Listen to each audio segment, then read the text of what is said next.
इस बात से तो कोई इनकार नहीं कर सकता कि बारिश का मौसम पकोड़ों के बगैर अधूरा है।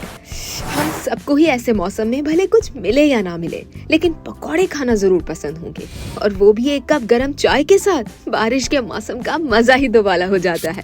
मगर इसके अलावा पकोड़ों की मांग रमजान में बहुत बढ़ जाती है। रमजान में इफ्तारी के दस्तरखान पर पकोड़ों का ना होना तकरीबन नामुमकिन सा लगता है।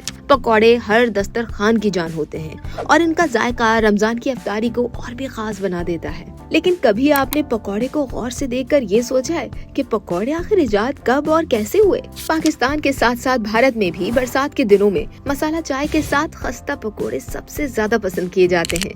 मुख्तलिफ मीडिया रिपोर्ट्स में बरे-सगीर की पसंदीदा तरीन डिशेस में से एक पकोड़ों की दिलचस्प तारीख बयान की गई है। आइए आपको भी बताते हैं।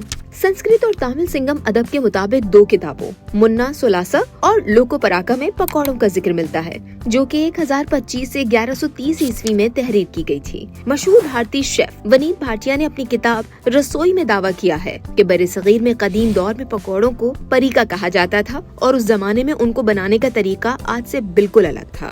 उस दौर में चने के आटे और सब्जियों से पकौड़े तैयार किए जाते थे। बहुत सी जगहों पर तेल में तली हुई दाल या करारी सब्जी को गोल केक के साथ बनाकर उसे पकौड़ा कहा जाता था।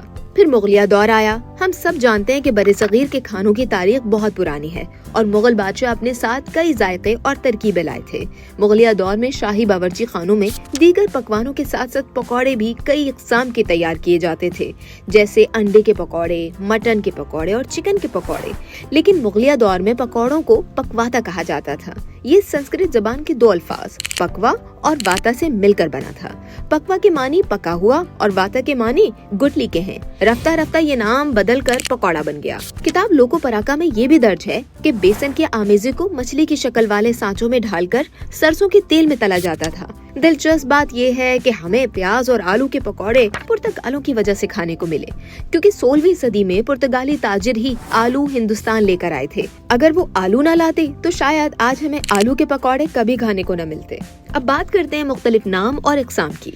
आज पाकिस्तान समेत पूरे बरे-सगीर में पकौड़ों की बेशुमार वैरायटीज तैयार की जाती हैं। सब्जियों, अंडों, गोश्त, मछली और झींगों तक हर जायके के पकौड़े मौजूद हैं। इनका असल मजा तो तब आता है जब इनको हरी चटनी या खट्टी मीठी इमली की चटनी के साथ खाया जाए। पकौड़ों के मुख्तलिफ नामों की बात करें तो पाकिस्तान भर में इस लजीज डिश को पकौड़ा ही कहा जाता है, लेकिन भारत में इसे मुख्तलिफ नाम दिए गए हैं। तमिलनाडु में भज्जी कहते हैं, भारतीय गुजरात में भुजिया, महाराष्ट्र में भाजी, बंगाल में बैंगनी और बिहार में मूंग मसूर की दालों को पीस कर बनाए जाने वाले प्याज के पकौड़ों को प्याजो कहते हैं। आपको किस किस्म के पकौड़े पसंद हैं? हमें कमेंट सेक्शन में जरूर बताइएगा।